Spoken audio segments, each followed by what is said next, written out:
नमस्कार। आइए सुनते हैं एक सुंदर, मनोरंजक और प्रेरणादायी कहानी। श्री रामकृष्ण देव लोगों को उपदेश देने के समय अपनी बात को समझाने के लिए अक्सर कहानियां सुनाया करते थे। उस समय उनका कमरा हंसी और आनंद से भर भर जाता, क्योंकि श्रोतागण भी कहानियां सुनना उतना ही पसंद करते जितना कि श्री रामकृष्ण देव को कहानियां सुनाना पसंद था। तो आइए सुनते हैं श्री रामकृष्ण देव द्वारा सुनाई गई एक कहानी। कहानी का शीर्षक है गाय की हत्या किसने करी। एक समय एक ब्राह्मण था, उसका नाम था हीरालाल।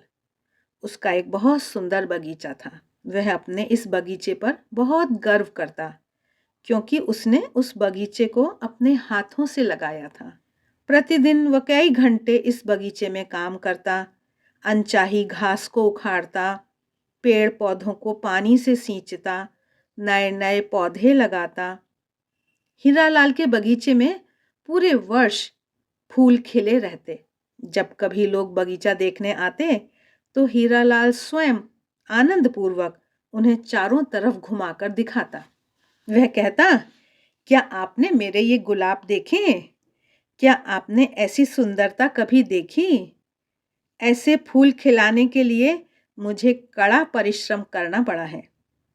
हीरालाल इस बात की विशेष सावधानी रखता कि बगीचे में किसी प्रकार का कोई नुकसान ना हो।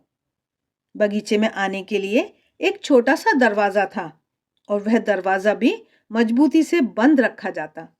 कभी कभी भूल से वह दरवाजा खुला रह जाता। एक बार एक बिल्ली बाग में घुस गई और फूलों की क्यारियों में मजे से सो गई। उसने फूलों को रौंदा और हीरालाल बड़ा क्रोधित हुआ। वह एक लाठी लेकर बिल्ली की ओर दौड़ा, पर बिल्ली फुर्ती से पेड़ पर चढ़ गई और दीवार के उस पार गायब हो गई। एक दूसरे दिन हीरालाल जब बाग के दूसरे छोर में काम कर रहा था तो छोटे छोटे लड़के दरवाजा खोलकर बगीचे में घुस गए। वे फूल तोड़ ही रहे थे कि हीरालाल ने उन्हें देख लिया। गुस्से में चिल्लाकर उसने अपनी लाठी उठाई और लड़कों की ओर झपटा। लड़के भाग खड़े हुए और हीरालाल उन्हें नहीं पकड़ सका। यदि पकड़ में आ जाओ तो ऐसा सबक सिखाऊंगा कि याद रखोगे, वह जोरों से चिल्लाया। पर तब तक वह लड़के बहुत दूर निकल चुके थे।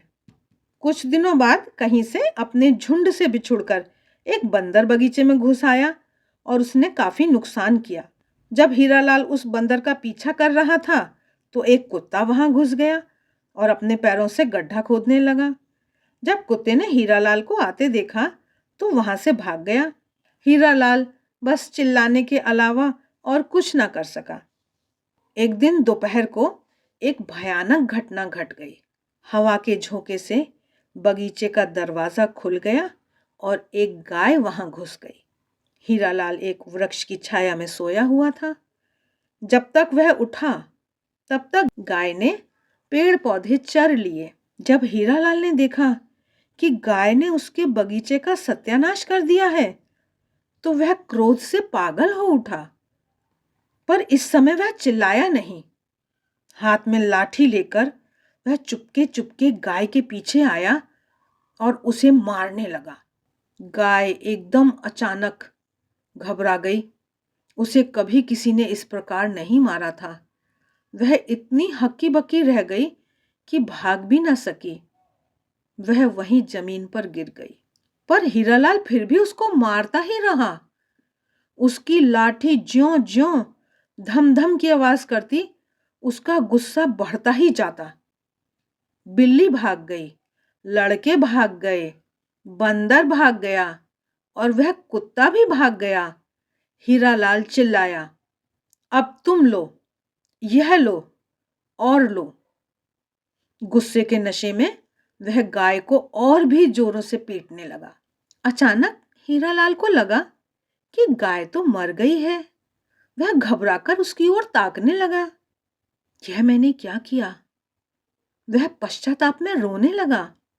मैं एक ब्राह्मण और मैंने गाय को मार डाला। यह तो एक भयंकर अपराध मैंने किया है। लोग क्या कहेंगे? हीरालाल बैठ गया और सोचने लगा, अपनी रक्षा कैसे करूं? गाय की इस लाश से कैसे छुटकारा पाऊं जिससे कोई यह ना जान सके कि मैंने गाय को मारा है। उसने निश्चय किया कि सबसे पहले गाय की लाश को बगीचे के एक कोने में झाड़ियों में छिपा दिया जाए। फिर रात में जब कोई नहीं रहेगा, वहीं पर एक बड़ा सा गड्ढा खोदकर उसे दफनाया जा सकता है। हीरालाल गाय की मृतदेह को खींचकर बगीचे के दूसरे कोने में ले गया और झाड़ियों के बीच में छिपा दिया। वह थक गया और बड़ा चिंतित हुआ, इसलिए एक जगह बैठ गया और थोड़ा सुस्ताने लगा। उसने मन में विचार किया कि ब्राह्मण के लिए गाय की हत्या करना घोर पाप है। मैं तो उसे मारना नहीं चाहता था, पर मुझे बड़ा क्रोध आ गया था। मैं न जान सका कि मेरा हाथ क्या कर रहा है। शास्त्रों में कहा गया है, हाथों का अधिष्ठाता देवता इंद्र है। इंद्र की शक्ति से ही हाथ जो है वो काम करते हैं। इंद्र के संबंध में ऐसा विचार मन में आने से हीरालाल का भय कुछ कम हुआ। उसने अपने आप से कहा, ठीक ही तो है, असल में इंद्र ने ही गाय को मारा है। मेरे हाथ ने तो लाठी को मात्र पकड़ा ही, गाय को पीटने की शक्ति तो इंद्र से आई, इसलिए गौहत्या का पाप मेरा नहीं, इंद्र का है। फिर चिंता करने की भला क्या बात। ऐसा सोचते सोचते हीरालाल को इतना अच्छा लगा कि वह उछलकर खड़ा हो गया और बगीचे में काम करने लगा। दूर स्वर्ग में इंद्र ने देख लिया कि हीरालाल ने क्या किया है, और हीरालाल ने अपने आप से जो कुछ कहा वह भी इंद्र ने सुन लिया। इंद्र बोल उठे, ऐसा नहीं होने का, मैं हीरालाल को सबक सिखाऊंगा। कुछ समय बाद संध्या के समय जब हीरालाल बगीचे में पानी सींच रहा था, उसने देखा कि एक बूढ़ा आदमी मुस्कुराता हुआ उसी की ओर आ रहा है। आहा, कैसा सुंदर बगीचा है, वह बूढ़ा बोला।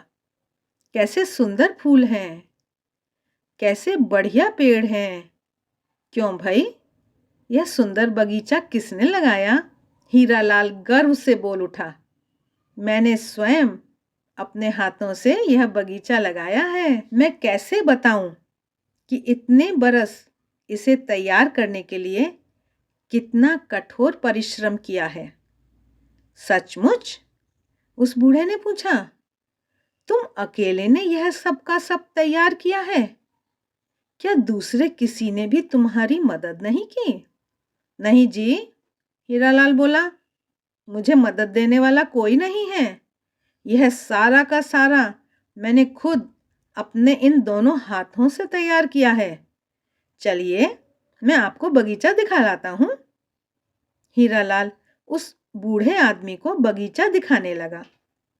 हीरालाल के मन में विचार कौंधा, अरे कहीं यह गाय की लाश ना देख ले, मुझे झाड़ियों से दूर ही दूर चलना चाहिए। बूढ़े ने एक के बाद एक फूल की क्यारियों की प्रशंसा की, फिर फूल से खिले पेड़ों की, इसके बाद गुलाब की बारी आई। बूढ़ा आदमी खुश हो गया और बोला कि गुलाब भी बढ़िया हैं। हीरालाल ने कहा, बस यही सब यहाँ देखने लायक था, पर उन झाड़ियों को तुमने क्यों नहीं दिखाया? बूढ़ा बोला, वह सब भी दिखाओ। और ऐसा कहकर वह बूढ़ा जल्दी जल्दी उन झाड़ियों की ओर चलने लगा। लाचार होकर हीरालाल को भी उसके पीछे जाना पड़ा। अचानक बूढ़े ने मरी हुई गाय देख ली। हरे हरे, हरे भगवान, गाय की लाश! बूढ़ा बोल उठा, कितने दुख की बात है, लगता है उसे पीटा भी गया है। कैसी भयानक बात, गाय को मरते तक मारना किसने किया? गाय को किसने मारा? बूढ़े ने तीखी नजर से हीरालाल को देखा। हीरालाल कुछ न सोच सका कि क्या कहे। उसने सिर झुका लिया और चुप रहा। यह किसने किया? बूढ़े ने कठोर स्वर में पूछा। अचानक से हीरालाल के मन में वह विचार आ गया जो उसने इंद्र के संबंध में सोचा था। तो हीरालाल बोल उठा कि इंद्र ने किया है। गाय को असल में इंद्र ने मारा है। बूढ़े ने कहा, तुम्हारा क्या मतलब? भला इंद्र गाय को कैसे मार सकता था? हीरालाल बोला, जानते नहीं हैं आप? इंद्र हाथों का अधिष्ठाता देवता है। यह ठीक है कि मेरे हाथ ने लाठी पकड़ रखी थी। गाय तो सारी पत्तियां चर डाल रही थी, इसलिए उसे मारना पड़ा। पर हाथ तो इंद्र की शक्ति से ही काम करते हैं, इसलिए गाय को मारने का पाप इंद्र का है, मेरा नहीं। मैं इंद्र हूं, वह बूढ़ा चीखा और उसे असल रूप में आ जाना पड़ा। सामने क्रोध से कांपते अब इंद्रदेव खड़े थे। तो इंद्र ने गाय को मारा, यही ना? इंद्र बोले, पाप इंद्र का है, यही ना? जब मैंने तुमसे पूछा कि यह बगीचा किसने तैयार किया, तो तुमने बताया कि तुमने तैयार किया। तुमने स्पष्ट कहा कि तुमने स्वयं अपने इन 2 हाथों से यह सारा का सारा बगीचा तैयार किया है। कहा या नहीं? बोलो। हीरालाल ने लज्जित होकर सिर झुका लिया। हाँ प्रभु, वह बोला। तो जो कुछ अच्छा तुम्हारे हाथों ने किया वह तो तुम्हारा है, और जो कुछ बुरा किया वह मेरा अर्थात इंद्र का है। ऐसी बुद्धि भला तुम्हें किसने दी? इंद्र ने पूछा। हीरालाल कुछ बोल ना सका। इंद्र गरज उठे, धोखे में ना रहना हीरालाल। गाय तुमने मारी है, इसलिए गौ हत्या का पाप तुम्हारा है, समझे? और यह कहकर इंद्र अंतर्धान हो गए। हीरालाल धरती पर गिरकर रोने लगा। आशा है इस कहानी के माध्यम से कही गई शिक्षा हम ग्रहण करेंगे और अपने आचरण में उतारेंगे। मिलते हैं फिर किसी और वीडियो में। तब तक देखते रहिए देवाक्षर। आप सभी का बहुत बहुत धन्यवाद।